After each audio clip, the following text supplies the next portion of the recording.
Okay, this topic, mathematical induction, strong mathematical induction, and then the proofs that we're doing, is a little bit more involved than what we usually do in discrete math. Okay, so if any of these is too much, you ask questions during the lecture, so that I know how much you can follow. Okay, the more you ask questions about, let's prove this also, I go in that direction and start proving. But if you think it's too much, you can also say, let's not prove that, okay? So we have a lot of material to cover, and how much of each pieces we do depends on you. So as a class, you will determine how much we go deep into each topic, okay? So I'm actually thinking that induction is pretty much enough, that we should move on to number theory. But somebody asked this proof of the second statement. Do you want to see it? No. How many people wants to see it? I can also, okay. How many people don't want to see it? Okay. So these two, just a hint, to show this set and if statement saying that S1, Sn is true. So your if statement is not just Sn, but all the previous ones is true. And try to do it yourself. If you can't do it, come to my office, okay? This is all we do with induction, okay? But the hint is that you change your Sn by the new Sn, which says that all the previous ones are true. Then you can show the strong mathematical induction is true by only using mathematical induction. Something more computational, okay? We'll learn something called division algorithm and Euclidean algorithm. We'll do some computation, some numbers and so on. And I will give you a homework at the end of this 40 minutes, which is left. Okay, so we are now learning what we call number theory.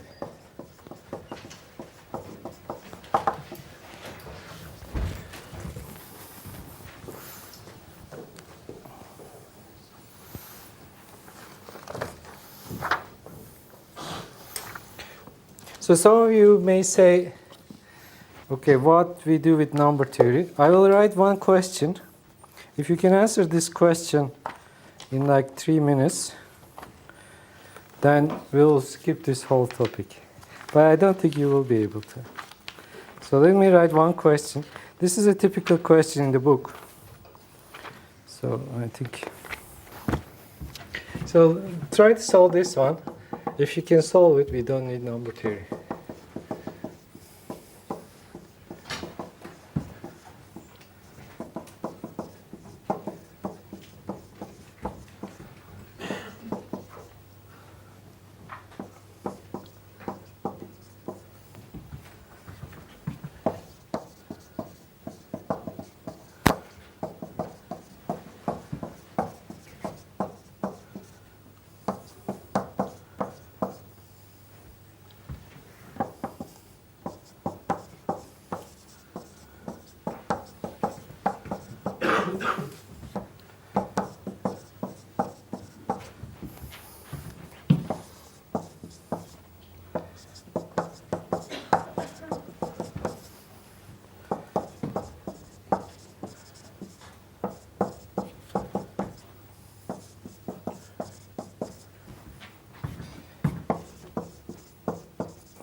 I mean, this is one of the examples. There's some other examples that we can talk about.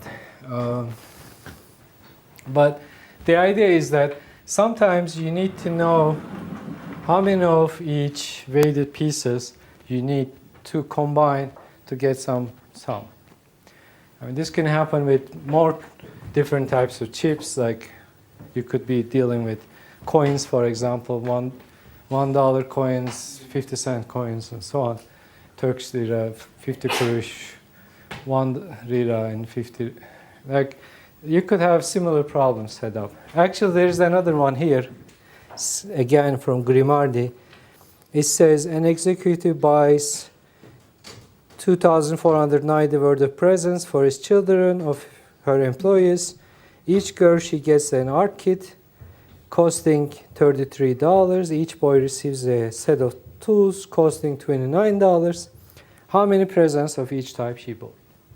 So you can see the routine, like this kind of problems you could face. And this is solved by knowing numbers, basically, knowing number theory. Any idea? Any? Sometimes people get lucky and find the numbers. Can you get a distribution of 50 and 20? Huh? 22? 22? 22? $20? 20, 50?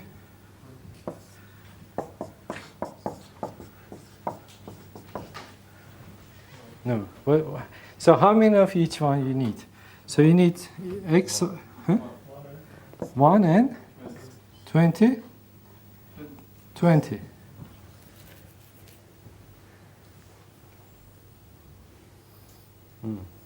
Maybe that's too easy. And also we can replace. Yeah, it's. I should choose a harder one, huh? Also we can exchange 5 20s with 2 50s, so we have 2 episodes. Yeah, I haven't thought about this. Yeah, this is one of the solutions. Can you find another solution? At least let's say, huh? 6 times 20 plus 18. Yeah, this one's too easy. I just picked a question, but this one's too easy. Yeah. Maybe we should try the other one some point. Anyway, this type of problems we'll be dealing with. I guess I don't need to teach number theory.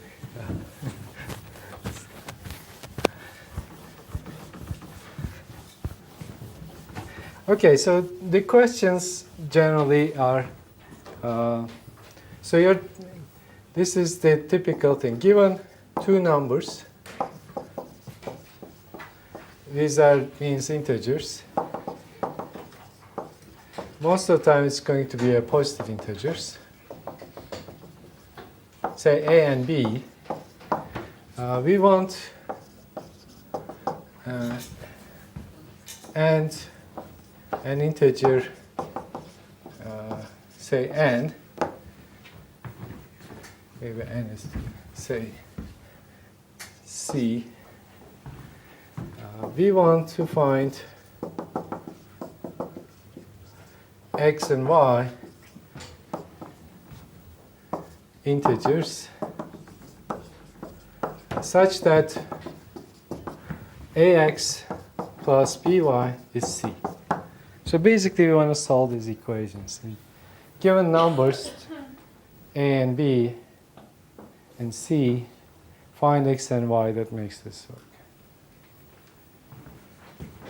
So you can set up this question that you want to find amount x, 20x plus 50y is equal to this.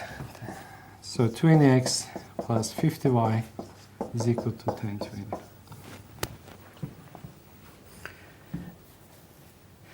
And you can probably feel that I can make this question much harder if you want.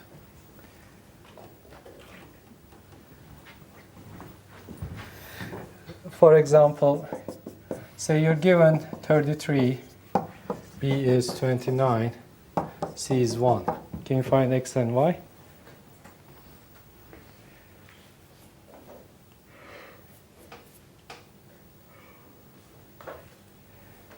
It's relatively easy actually.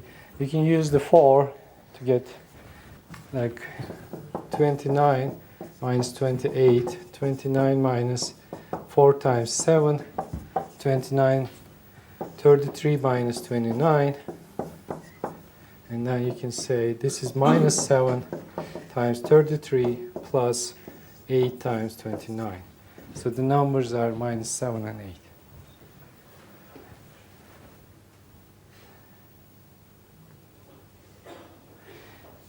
But you may not get as lucky all the time. For example, you could be asked to do the same.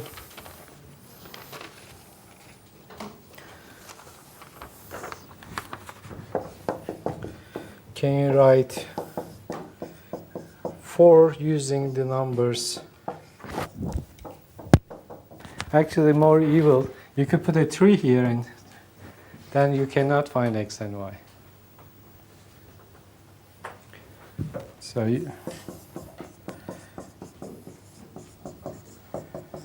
So what are x and y that gives you this 4?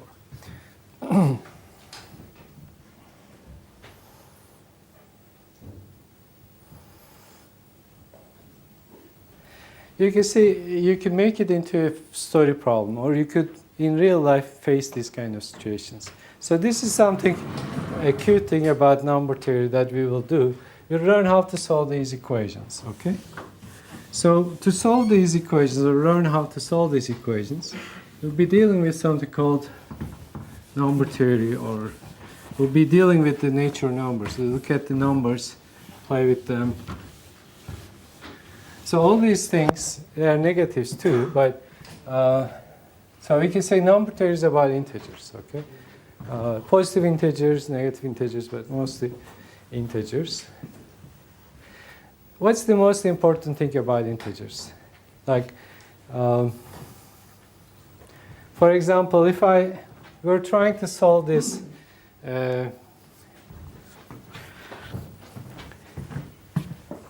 suppose that you're trying to solve this equation, 24x plus 33y is equal to 2. Does there exist x and y? Integers. This is about integers again.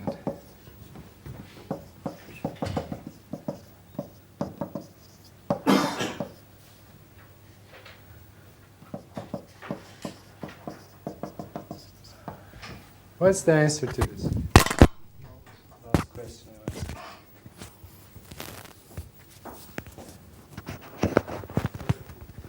Why not?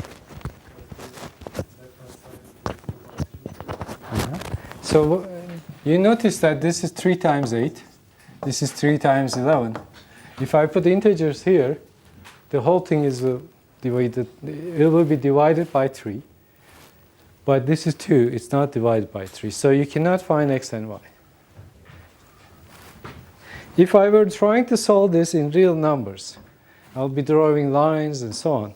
But with integers, what did we use is division. So in number theory, the most important thing is division. Okay? So we will be working around division.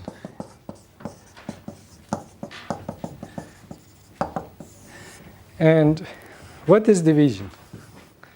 So let's go back to the roots. Let's go back to the elementary school. So what is division?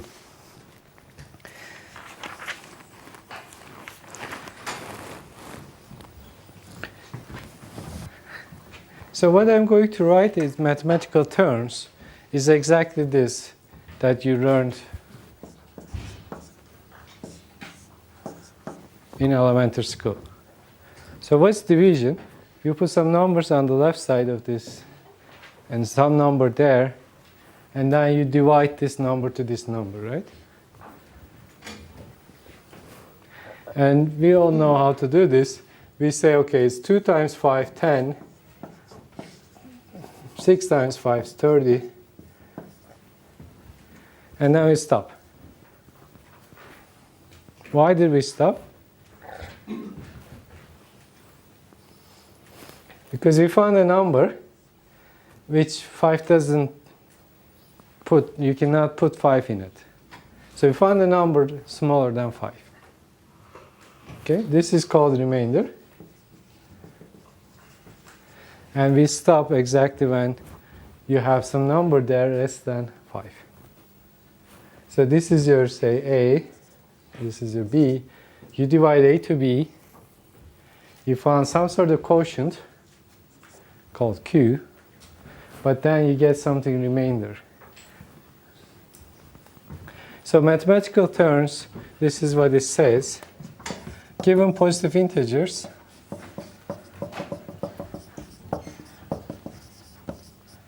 A and B, say with A positive B, and a number, then there exist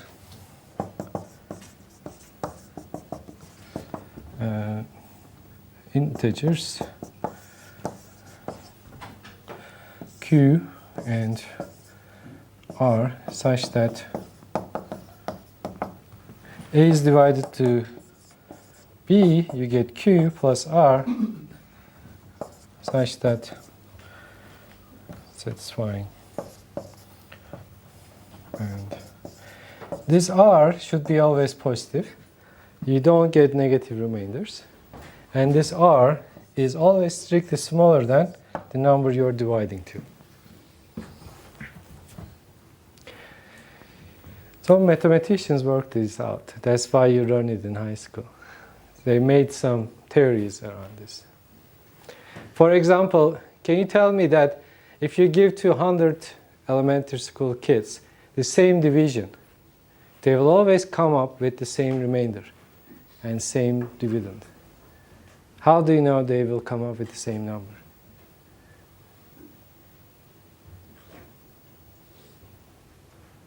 Like, why these Q and R unique?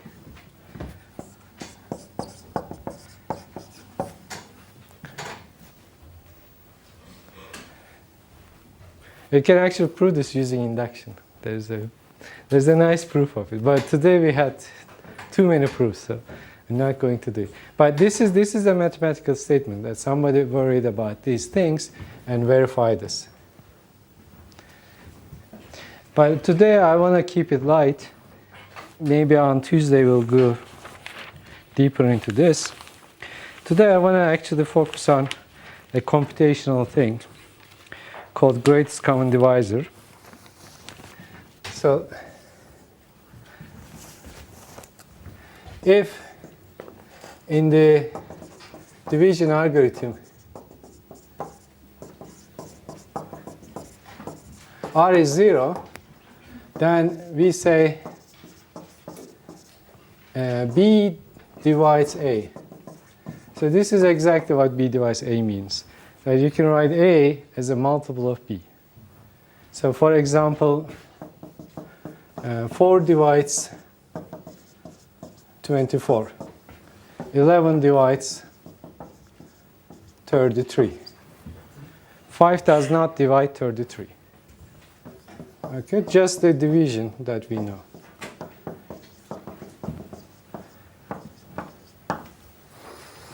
Okay, some numbers divide the other number and some doesn't. So we can say it using division rule.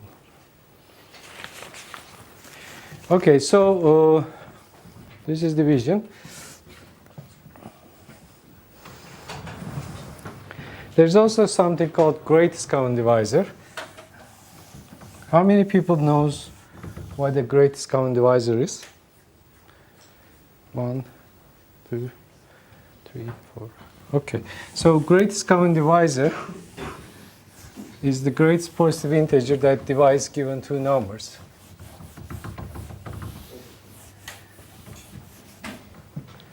So given two positive integers,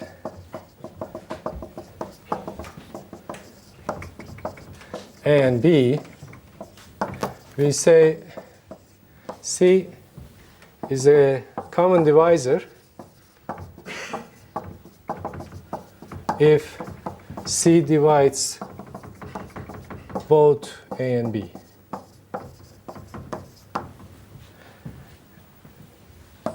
It is called greatest common divisor.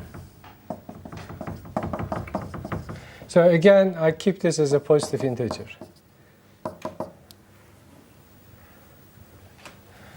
say, so this is positive again. Uh-huh. Yes? Mhm. It's like we just defined it as So if something divides both A and B, we need to define exactly if the C is the greatest of the division common or so now I will do that. It is called the greatest common divisor. If it is greatest among the common divisors.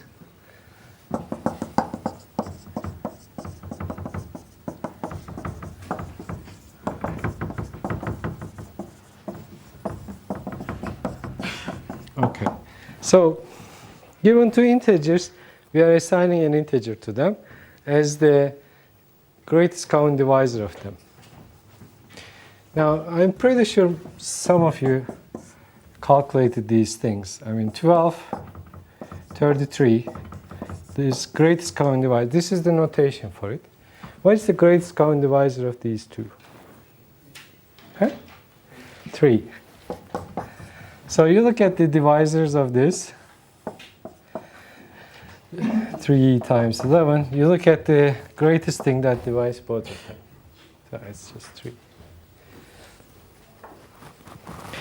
Now, what is the greatest common divisor of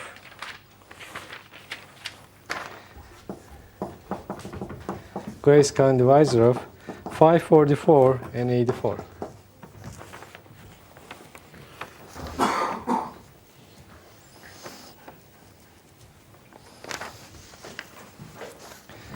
Any ideas?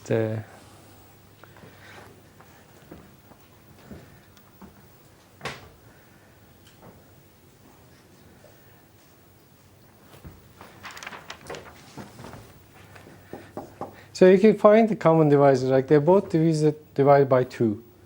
You can divide by 2, try to find more common divisors, and then put them together to get it. I want to finish today's lecture by giving you an algorithm called Euclidean algorithm.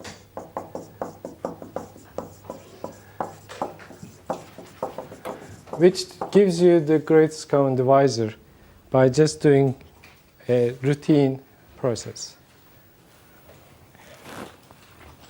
So this is I will explain this algorithm using examples, and then maybe we can try to write it down if you want. But with the examples, it's very clear. You will probably catch the algorithm in a few minutes. So we want to find the greatest common divisor of 554 and 84. What you do is, as first step, is divide the bigger number to the smaller number. So how many times you have 84 in 544? 6.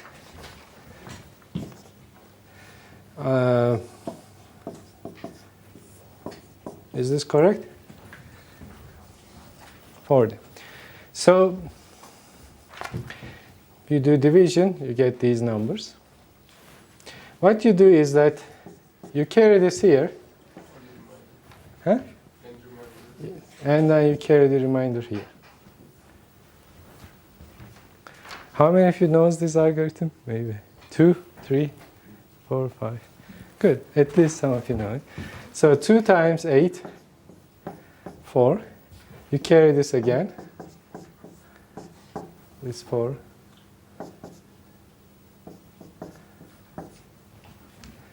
Then what we do? As soon as you have no remainder, okay, the remainder before that is your greatest common divisor. You divide. Each time you carry this number to here, carry the remainder here, carry the remainders here, and it's as soon as you hit 0 here as remainder that you get a full division. The previous remainder is your greatest common divisor. This is called the Euclidean algorithm. I could give you one more example where it's done. But it's clear, right? I mean, you just keep carrying the numbers. Let me do one more example, and then we get the homework.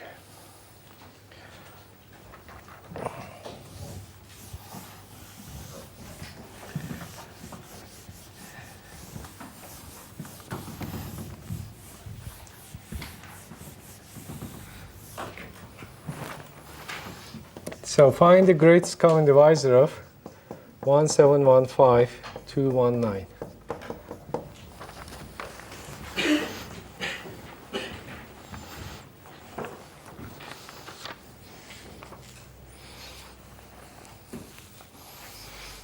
Maybe I should let me do it then. So how we started this, you can help me. How do I start?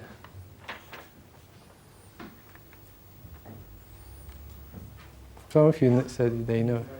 Huh? Divide this number with this number. Okay. How many times you have 219 inside 1715? 6 times.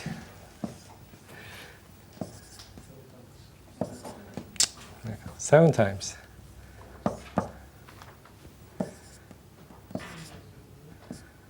Is that correct?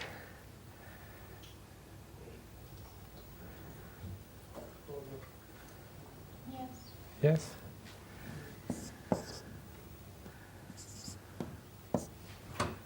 Right? So we got something less than 219, so it should be good. 7 times 102. Yes, that's correct. So once you finish the first calculation, you move this here. You divide your remainder, okay? Carry the remainder. How many times 182? It's 1 time 182. Take the difference, 37. So you continue, 182. You just keep carrying this. The next number you choose, there are 2 numbers here. You choose this one, okay? Just divide by this one, not the divisor. How many times 37 leaves in 182? 4 times.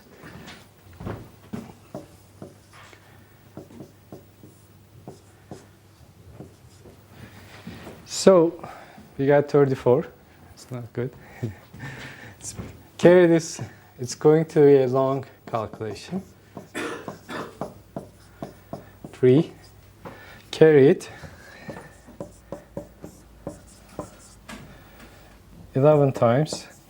Again, 1. Carry it. You hit 0. So what's the greatest common divisor? 1. The remainder just before the 0 is your greatest common divisor. So apparently the greatest number that divides these two positive is 1. So they are relatively prime. They're called relatively prime. So as you see, this is a very chic, nice algorithm that quickly tells you. You can also use this to write programs that runs very fast. Because division is a hard thing normally, but I mean, the classic method to find the greatest common divisor is to factorize. But factorizing numbers is a much time-consuming problem. So you cannot really factorize these numbers in a suitable time to find the common factors. So this algorithm works much better than factorizing the numbers and finding their common factors. There is actually a formula for how fast this algorithm is in terms of A and B. And actually in terms of its digits.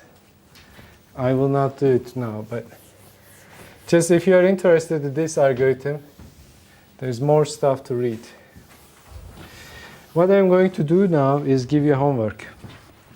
And this is what we will finish with. So we have 10 minutes. I'll write you a homework assignment. I will write the questions. And it's a little bit like slow, but they're not very big, long questions. So this homework assignment is not to be collected. I will not collect the homework solutions. Instead, on Tuesday, I will give you a quiz. One of these questions will be the quiz problem.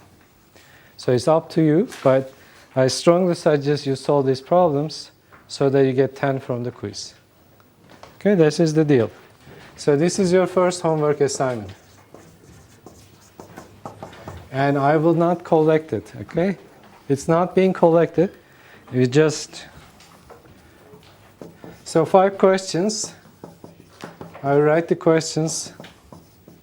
You have to write them too.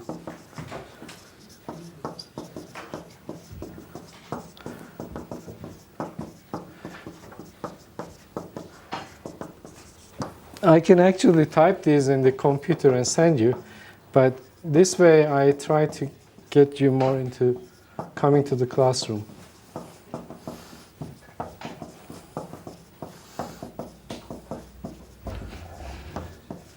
These are questions from one of the books that we are using, exercises from that.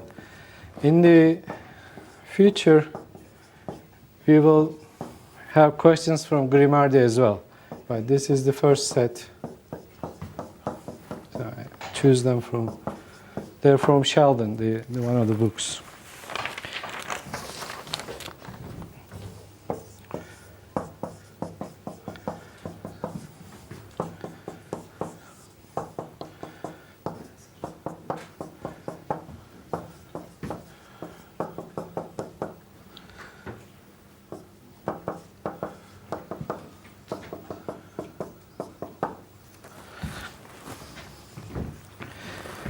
First 2.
This last 4th one is almost like the question we solved today, with 2 to the n minus 1 and so on.